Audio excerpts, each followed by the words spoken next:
একবার একজন দরবেশ সাহেব রাস্তা দিয়ে যাচ্ছেন, প্রতিমধ্যে তিনি দেখতে পেলেন নদী থেকে এক কলসি পানি নিয়ে এক যুবতী সুন্দরী মেয়ে রাস্তা বেয়ে যেতেছে।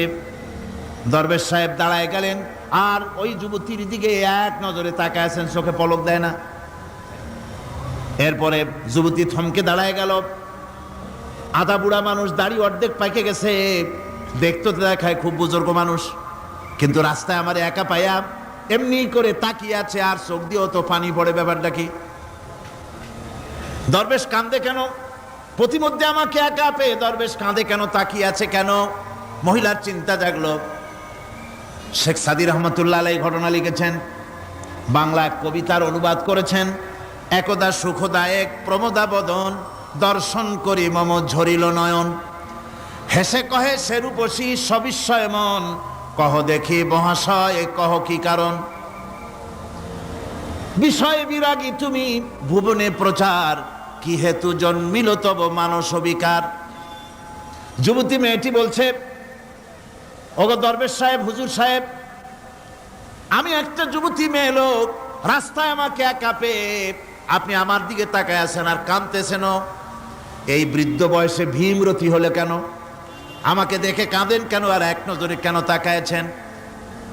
কারণটা কি? কি কুমতলব আছে? দরবেশ সাহেব বলছেন, হেসে কহিলাম বালে করহ শ্রবণ, নেত্র ঝরে তবু হেতু ভেব না এমন।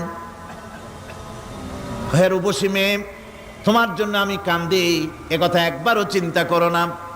যে শিল্পী রচিল এই সুধাংশু বদন, তাহার তরে ঝরে নেত্র নয়নে জীবন। তোমার প্রেম পাওয়ার জন্যে তোমাকে দেখে লোবাতুর এবং কামুক হয়ে তোমার দিকে তাকায় কান্দি, একবারও ভেব না। আল্লাহর কসম, আমি কাঁদতেছি তোমার এত সুন্দর স্বাস্থ্য আর চেহারা যে আল্লাহ রাব্বুল আলামিন বানায় দিলেন, না জানি সেই আল্লাহ কত সুন্দর। যার সৃষ্টি এত সুন্দর সেই আল্লাহ রাব্বুল আলামিন না জানি কত সুন্দর। আল্লাহ পাক সেই সুন্দর আল্লাহ রাব্বুল আলামিনকে দেখার তৌফিক যেন আমরা পাই। জোরে কোন আমিন, আরো জোরে বলেন আমিন। আল্লাহ পাক বলছেন, আমি সুন্দর করে সব তৈরি করে দিয়েছি। বুঝবে তারা যারা চিন্তাশীল, যারা গবেষণা করে। ইন্না ফি খালকিস সামাওয়াতি ওয়াল আরদি ওয়া ইখতিলাফিল লাইলি ওয়ান নাহার লাআয়াতিন লিউলিল আলবাব। নিশ্চয়ই যারা নাকি জ্ঞানবান, তারা রাত এবং দিনের পরিবর্তন, আকাশ এবং জমিনের সৃষ্টি ইত্যাদির ব্যাপারে, এই সৃষ্টি নৈপুণ্যতার ব্যাপারে তারা চিন্তা করে, গবেষণা করে। রাত এবং দিনের পার্থক্য মানুষের জীবনকে জীবন পদ্ধতিকে দুই ভাগে বিভক্ত করেছে, রাত এবং দিন। দেখেন আল্লাহর রহমত এবং কুদরত সব জায়গায়। রাত এবং দিন মানুষের জীবন চলার পথকে, জীবন পদ্ধতিকে কয় ভাগে ভাগ করেছে? দুই ভাগ। আল্লাহ পাক বলেন, ওয়াজআলনাল লাইলা লিবাসান ওয়াজআলনান নাহারা মাআশা। আমি রাতকে করেছি শান্তির বাহন, রাতকে করেছি আচ্ছাদন, শান্তির বাহন, আর দিনকে করেছি রোজগার করার জন্য। দিনের বেলায় রোজগার করবে, কামাই রুজি করবে, কল কারখানায় যাবে, খেতে খামারে যাবে, অফিস আদালতে যাবে, কাজ কাম করবে। এ কাজ করে করে শরীরের ভিতরে ক্লান্তি আসে, অবসাদ এসে যায়। আল্লাহ রাব্বুল আলামিন বলেন, আমি আবার রাত বানালাম। ওই রাতের বেলায় মানুষ যখন ঘুমায় যায়, এই ঘুম তার সমস্ত অবসাদ আর ক্লান্তি দূর করে দিয়ে সকাল বেলায় আবার তাজা মানুষ করে সমস্ত একেবারে পরিপূর্ণ কর্মক্ষম একজন মানুষে তাকে পরিণত করে দেয়। রাতটাকে আচ্ছাদন করে দিয়েছি, দিনের কোলাহল মুক্ত রাত। সূর্যের আলোর ঝলকানি, তীব্র আলো নাই, চিৎকার নাই, আওয়াজ নাই। রাতের একটি অন্ধকার চাদর পরিয়ে দিলাম এই পৃথিবীর উপরে। রাতের একটি অন্ধকার চাদর পৃথিবীর উপরে পরিয়ে দিলাম। কোলাহল মুক্ত পৃথিবী এখন। সূর্যের তীব্র আলো আর নাই। এখন আরামে তুমি ঘুমিয়ে যাও, ঘুমাও, আবার সকালবেলা উঠে তুমি কাজ করবে।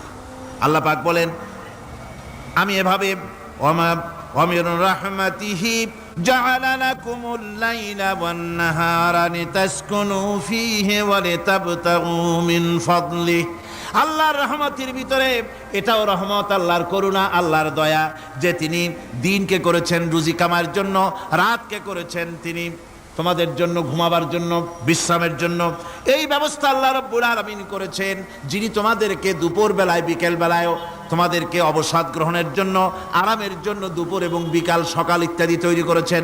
কোরআন শরীফের ভিতরে আল্লাহ পাক এ সমস্ত কথাগুলি ব্যাখ্যা সহকারে বলে দিচ্ছেন যে আমার রহমত ওয়াসিআত রাহমাতি কুল্লে সেই সমস্ত জিনিসের চতুর্দিকে, তুমি যেখানে আছো তার চতুর্দিক আকাশ এবং জমিন আমার রহমত তোমাকে ঘিরে রেখেছে। এ কোরআন নাজিল করেছেন সেই আল্লাহ, সেই রহমান, যার দয়া সর্বত্র ছড়িয়ে আছে। আল্লাহ পাক বলছেন এরপরে তোমাকে সৃষ্টি করলাম, জমিন সৃষ্টি করলাম খাবারের জন্য। আমার রহমতের বিষয়টা দেখো, আমি এমন দয়াবান, এমন মেহেরবান। এবার তোমার খাবারের জরুরত হলো তুমি কি খাবে, সেজন্য এই জমিনে ফসলের ব্যবস্থা আমি আল্লাহ করেছি। জোরে বলেন সুবহানাল্লাহ। জমিন শুকায় গেছে, বৈশাখ মাসের জ্যৈষ্ঠ মাসের প্রচন্ড রৌদ্রের তাপে জমিন শুকায় গেছে। এই জমিনে তুমি ফসল ফলাবে কি করে, যদি না পানি দিয়ে জমিনটারে ভিজায় দেই। আল্লাহ বলেন জমিন ভিজাবার দায়িত্ব আমি নিলাম। আল্লাহুল্লাযী আরসালার রিয়াহা ফাতুসিরু সাহাবা। সমুদ্রের পানি, লবণাক্ত পানিগুলি বাষ্পীয় আকারে উত্থিত হয়ে যায়, মেঘমালায় পরিণত হয়ে যায়। বাতাসকে বলি এই মেঘকে টেনে নিয়ে যাও অমুক জায়গার উপরে, মেঘ চলে এলো। আল্লাহ বলেন ফাসুকনাহু ইলা বালাদিম মাইয়িতিন ফাআহইয়ানা বিহিল আরদা বাদা মাউতিহা কাযালিকান নুশুর। আল্লাহ পাক বলছেন বৃষ্টির পানি পড়লো, মরা জমিন জিন্দা হয়ে গেল। এই মরা জমিন জিন্দা হলো। এরপরে তুমি বীজ বপন করলে, ধান বপন করলে, গম বপন করলে, মাটির খাসলাত হলো সব পচায় দেওয়া। মাটির খাসলাত কি কথা বুঝেন না? মাটির ধর্মটা কি? পচায় দেওয়া। যা রাখেন পচে যাবে, লোহা রাখেন জং ধরে যাবে, পাথর রাখেন আস্তে আস্তে, এ ধরনের যেসব জিনিস রাখেন আস্তে আস্তে করে ধ্বংস হয়ে যাবে, পচে যাবে। ওই মাটির ভিতরে ধান এবং গম, আপনার ফসল, আপনার খাদ্য, আপনার রিজেককে আমানত করে দিলেন। আল্লাহ পাক ওটাকে হেফাজত করলেন। এরপরে ওর ভিতর থেকে পাতা অঙ্কুরিত হয়ে বেরিয়ে এলো। এখন কেউ যদি বলে আল্লাহ যদি পানি না দেন, আল্লাহ যদি বৃষ্টিটা না দেন, তাহলে আমার অসুবিধাটা কি? আল্লাহ বলেন দেখো বৃষ্টিটা তো আমি দিলাম। বৃষ্টিটা কে দিলেন? আল্লাহ পাক বলেন আফারাআইতুমুল মাআল্লাযী তাশরাবুন আআনতুম আনজালতুমুহু মিনাল মুজনি আম নাহনুল মুনজিলুন। তোমরা যে পানি পান করো, আকাশ থেকে এই পানিটা কে বর্ষণ করে? তুমি করো না আমি করি? কে করে জোরে কন? আল্লাহ পাক বলছেন আমি পানি বর্ষণ করি। সেই পানিটা এই যে বঙ্গোপসাগরের পানি, আপনাদের কর্ণফুলীর পানি, মিষ্টি না নোনা? কি পানি জোরে কন? এই নোনা পানি আকাশে উঠলো।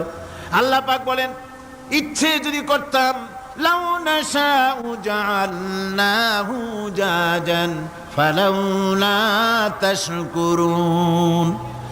পানি উঠালাম, নোনা পানি, ইচ্ছে করলে লবণাক্ত অবস্থায় অবতীর্ণ করে দিতে পারতাম, জমিনের ফসল সব নষ্ট হয়ে যেত। কিন্তু আমি নোনা পানি উঠায়া ওই পানিগুলিকে মিষ্টি করে আমি নাজিল করে জোরে কান সুবহানাল্লাহ। আল্লাহ পাক বলেন গাছ উদ্গত করে দিলাম, গাছ এবার বড় হলো। এই গাছ আল্লাহ রাব্বুল আলামিন এই গাছ তৈরি করলেন।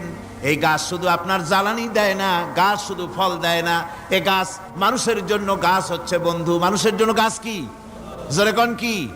বন্ধু। সেই বন্ধুরে জন্মের কাটা কাটবেন নাকি? এই গাছ তৈরি হচ্ছে। গাছ বন্ধু কি করে? গাছ বন্ধু হচ্ছে আমরা যে শ্বাস প্রশ্বাস নেই, মুখের থেকে নাকের থেকে যে শ্বাসটা ফেলি, সেটা হচ্ছে আমরা গ্রহণ করি বাতাস থেকে অক্সিজেন, ছেড়ে দেয় কার্বন ডাই অক্সাইড। এটা হচ্ছে বিষ। এটা কি? আমরা নিলাম পরিশুদ্ধ অক্সিজেন, নিলাম, ছেড়ে দিলাম এটাকে বিষ করে। এই বিষটা ছড়িয়ে গেল।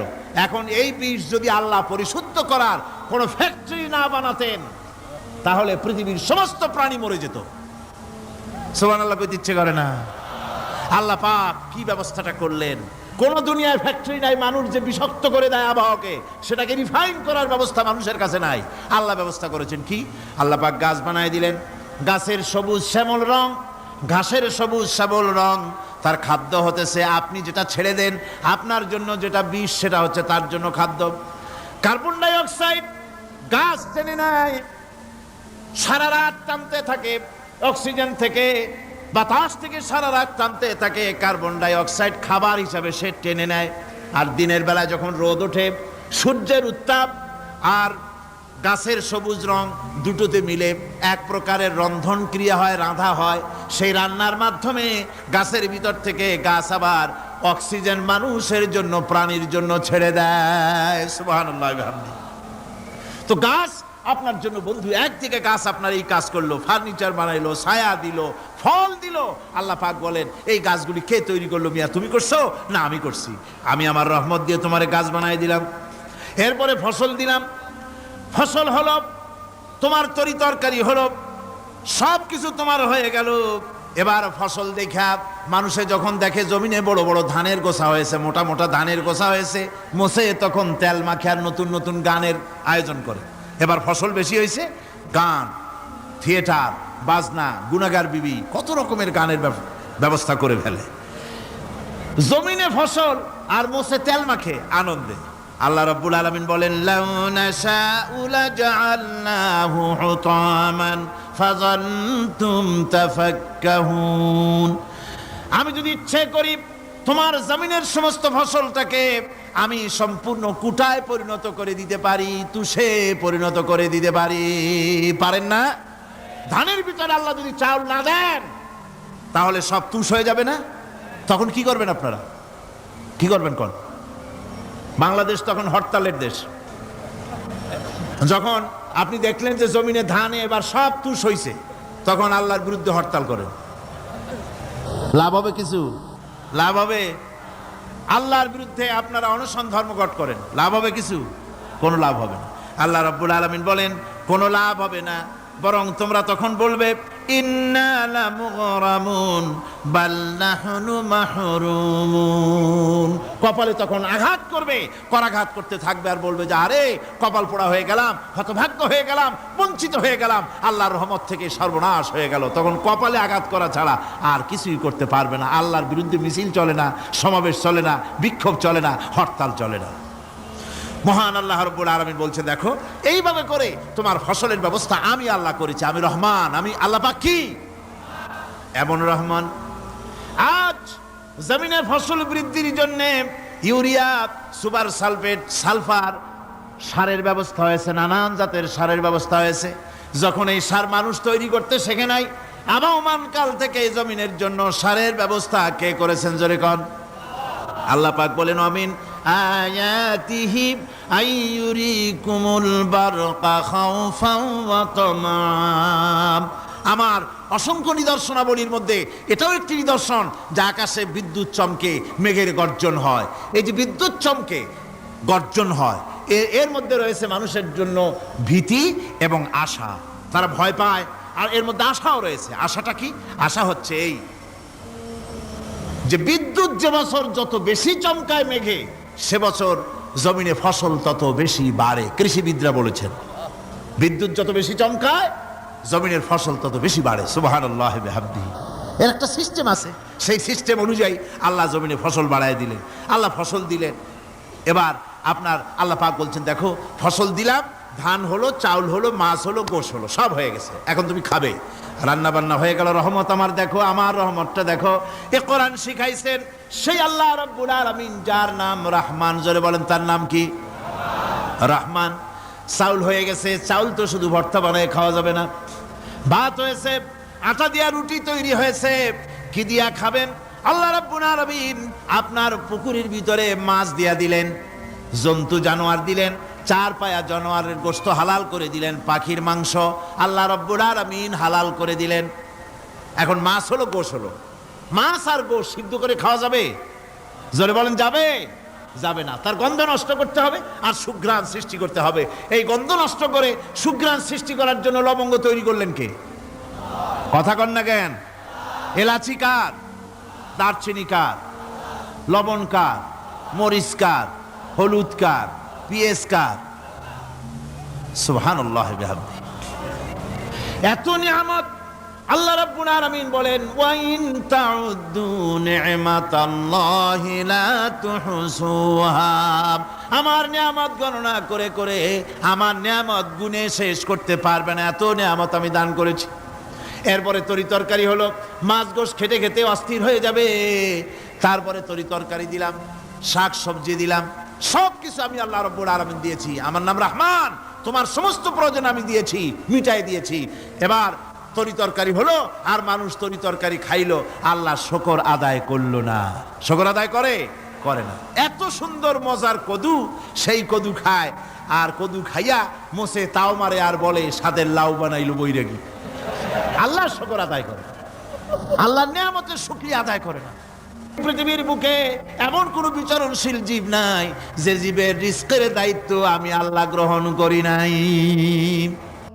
সমস্ত রিস্কের দায়িত্ব কে নিয়েছেন? চিল্লায় এখন আল্লাহ সুবহানাহু ওয়া তাআলা। আচ্ছা আপনি কোন তো দেখি, একজন জমিদার, একজন বড় লোক, চৌধুরী, খুব বড় লোক, তার বাড়িতে 20 জন লোক গেছে রাতের বেলায়। 20 জন লোক গিয়ে মেহমান হইল। মেহমান হইয়া তারা বলতেছে, সাহেব আমরা তো মেহমান, আমি এক একজন এক এক রকমের খাবার চাইলো। একজনে বলল আমি হরিণ খাবো, আর একজনে কয় আমি মুরগি খাবো, আর একজনে বললো আমি খরগোশ খাবো, আর একজনে বললো আমি হাতি খাবো, আর একজনে বললো আমি ছাগল খাবো। 20 জন মানুষে 20 রকমের খাবার চাইলো। একজনে কয় বোয়াল মাছ খাবো, আর একজনে কয় রুই মাছ খাবো। 20 জনে 20 রকমের খাবার দাবি করলো। বলেন জমিদার তো বাড়ির ধারে, জমিদারের বাপ, সেও কি পারবে 20 জনকে 20 রকমের খাবার পরিবেশন করতে? কোন প্রস্তুতি ছাড়া পারবে? কোন প্রস্তুতি ছাড়া জমিদার হোক, রাজা বাদশাহ হোক, 20 জন মানুষের খাবার 20 রকমের দিতে পারে না। আর আল্লাহ এমন রহমান, এই পৃথিবীর লক্ষ কোটি কোটি জাতির প্রাণীকে কোটি কোটি রকমের খাবার আল্লাহ রাব্বুল আলামিন পরিবেশন করতেছেন। সাপের খাবার একরকম, ব্যাঙের খাবার আর এক রকম। ব্যাঙে যা খায় সাপে তা খায় না, সাপে যা খায় ব্যাঙে তা খায় না। হাতির খাবার, গন্ডারের খাবার, ভল্লুকের খাবার, বাঘের খাবার, সিংহের খাবার, মানুষের খাবার, ছাগলের খাবার, মুরগির খাবার, মশার খাবার, সারপোকার খাবার, সমস্ত খাবার ভিন্ন ভিন্ন। আবার সমস্ত খাবারের মজা আল্লাহ রাব্বুল আলামিন আলাদা আলাদা করে দিয়েছেন। এমন রহমান, আপনার পেট ভরবেন শুধু স্বাস্থ্য বানাবার জন্য, পেট ভরে খাওয়া দরকারটা ছিল। আল্লাহ পাক দেখলেন যে না, শুধু পেট ভরলে তো এরকম খাইতে চাইবে না, তাই আল্লাহ রাব্বুল আলামিন জিহ্বা দিয়ে দিলেন যাতে করে মজা লাগে আর খায়। সব রকমের মজা, এক এক গোশতে, এক এক মাছে, এক এক তরকারিতে এক এক রকম মজা না, সব রকম মজা, সব একরকম মজা, ভিন্ন ভিন্ন রকমের মজা। আল্লাহ পাক বলেন আমি রহমান, দেখো আমি কিভাবে খাওয়াই। ওয়া কাইয়্যিম মিন দাব্বাতিন লা তাহমিলু রিজকুহা আল্লাহু ইয়ারযুকুহা ওয়া ইয়্যাকুম। এই পৃথিবীতে এমন অনেক বিচরণশীল জীব আছে যে প্রাণীরা নিজের জন্য কোনো সঞ্চয় করে না, সঞ্চয় করে শুধুমাত্র পৃথিবীর মানুষ। আর পিঁপড়ায় কিছু সঞ্চয় করে।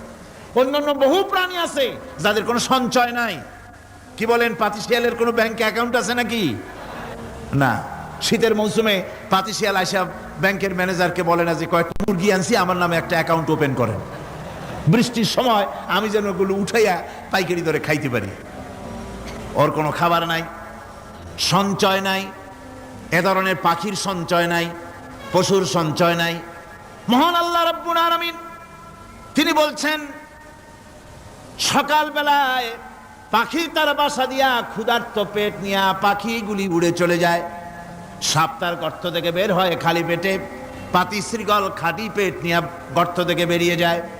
তিমির মতো অত বড় প্রকাণ্ড প্রাণী, হাতির মতো প্রকাণ্ড প্রাণী, গরিলা, শিম্পাঞ্জি, ওরাংওটাং, পিঁপড়া থেকে শুরু করে নিয়ে প্রকাণ্ড তিমি পর্যন্ত সমস্ত প্রাণীগুলি সকালবেলায় খালি পেটে বেরিয়ে যায়।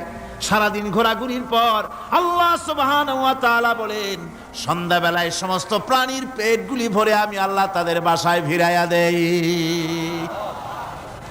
আমি রহমান, এভাবে করি আমি আল্লাহ রাব্বুল আলামিন খাবারের বন্দোবস্ত করি, পড়ার বন্দোবস্ত করি, থাকার ব্যবস্থা করি। ইয়া আইয়ুহান নাসু যকুরু নি'মাতাল্লাহি আলাইকুম হাল মিন খালিকিন গায়রুল্লাহ ইয়ারযুকুকুম মিনাস সামাই ওয়াল আরদ। ও পৃথিবীর মানুষেরা, ওই আল্লাহর স্মরণ করো, আল্লাহর নিয়ামতের শুকরিয়া আদায় করো যে আল্লাহ তোমাকে আকাশ থেকে জমিন থেকে রিজিক দেন। ওই আল্লাহ ছাড়া আছে কি কেউ যে তোমাকে আকাশ থেকে রিজিক দেয়, জমিন থেকে রিজিক দেয়? লা ইলাহা ইল্লা হুয়া ফাআন্না তুফাকুন। ওই আল্লাহ ছাড়া কোনো ইলাহা নাই, কেন তোমরা বিভ্রান্ত হও? সেই আল্লাহর দিকে ফিরে আসো। আল্লাহ পাক বলছেন মোমেনকে উদখুলু ফিস সিলমে কাফ, 16 আনা দাখিল হও। আমাকে যখন মেনেছো, আমার সামনে মাথা নত করে দাও। কারো কাছে কিছু চাইও না, চাইবা কার কাছে? চিল্লায় কোন? আল্লাহর কাছে চাও। তিনি কি তোমাকে দিতে অক্ষম? বলেন, তিনি কি অক্ষম? যদি অক্ষম না হন তাহলে আপনারা মাজারে যান কেন? মাজারগুলিতে আমার দেশের লোকেরাই মাজারগুলির ব্যবসা বড় করে দিয়েছে, ঠিক কিনা? ঠিক কিনা? মাজারের ব্যবসা আর তথাকথিত বিদআতপন্থী লোকেদের ব্যবসা। কেউ তো নিজেকে পীর বানিয়েছে বড় রকমের। সব পীরের আমি কিন্তু সমালোচনা করি না, আমার দেশে হক্কানি পীরেরা নিশ্চয়ই আছে। কোন আলহামদুলিল্লাহ? বলেন আলহামদুলিল্লাহ। আমি যখনই পীরের কথা বলবো আপনারা অবশ্যই বুঝে নেবেন আমি পাইকারি দরে বলি না, হক্কানি পীর নিশ্চয়ই আছে। আমি বলি ব্যবসায়ী পীরের কথা। কার কথা? কেউ তো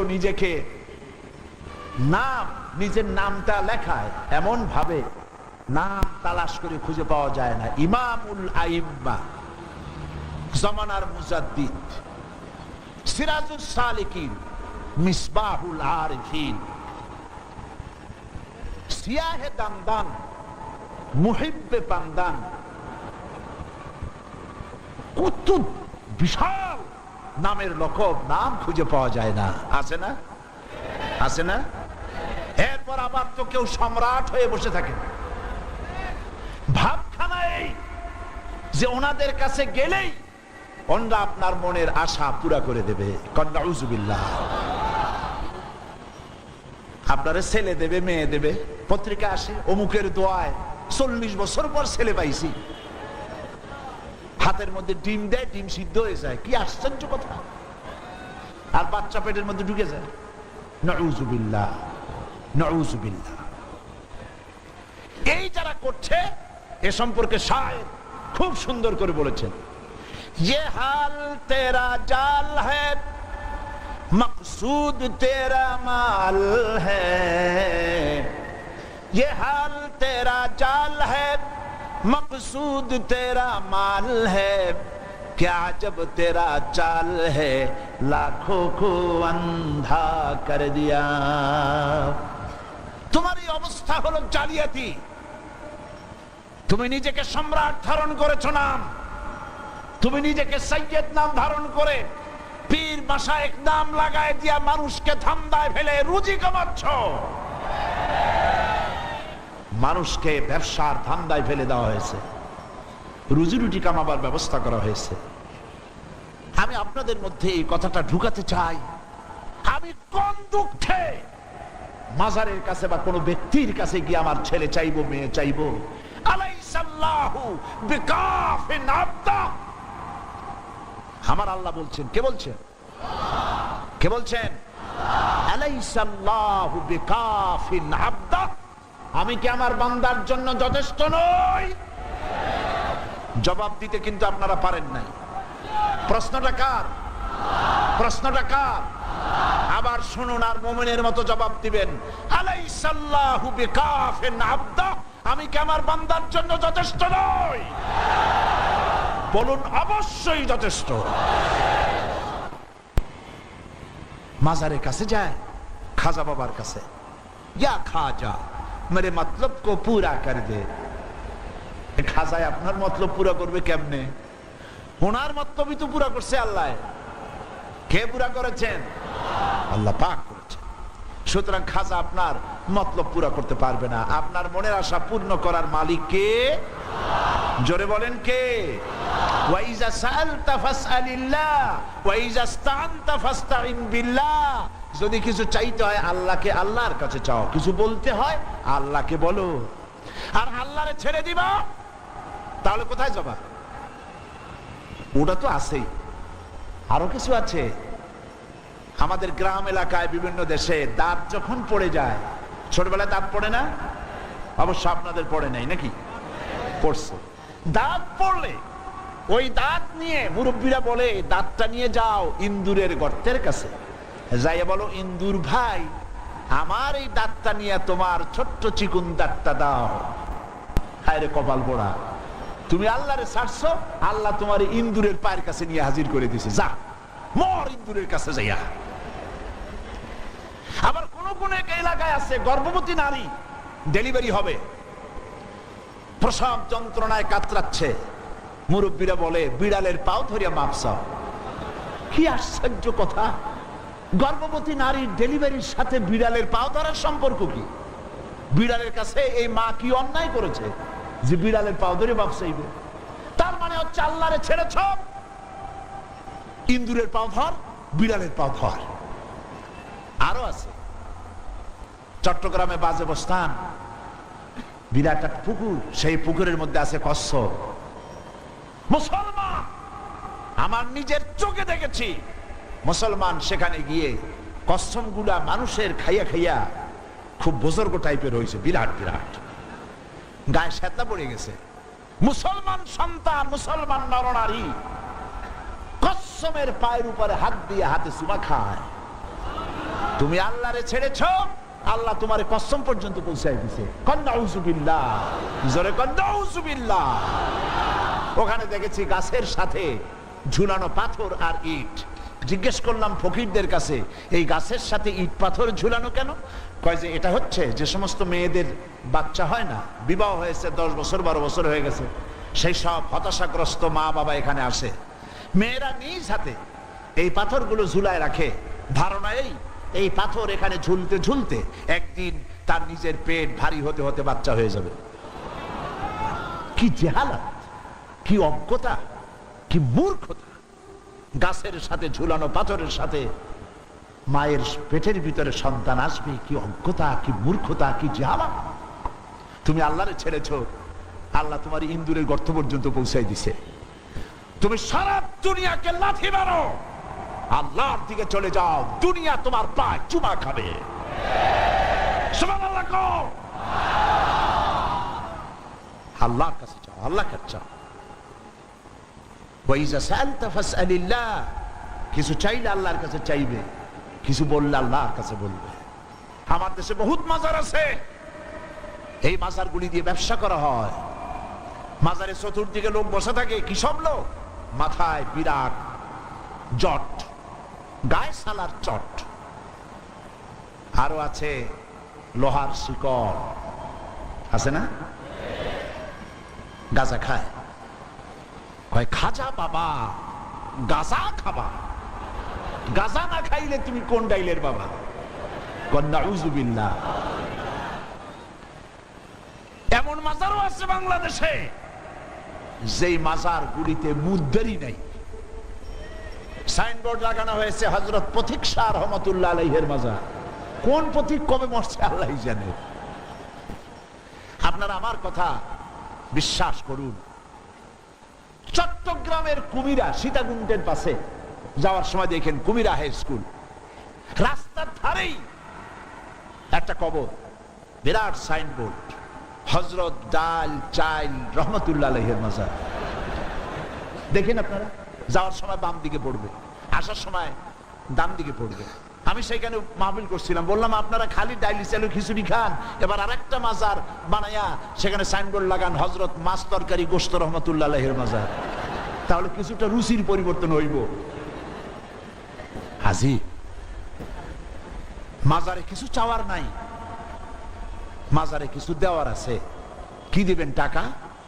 জবাব দেন। টাকা, চাদর, আগরবাতি, মোমবাতি, মান্নত, কি দিবেন? দোয়া। দোয়া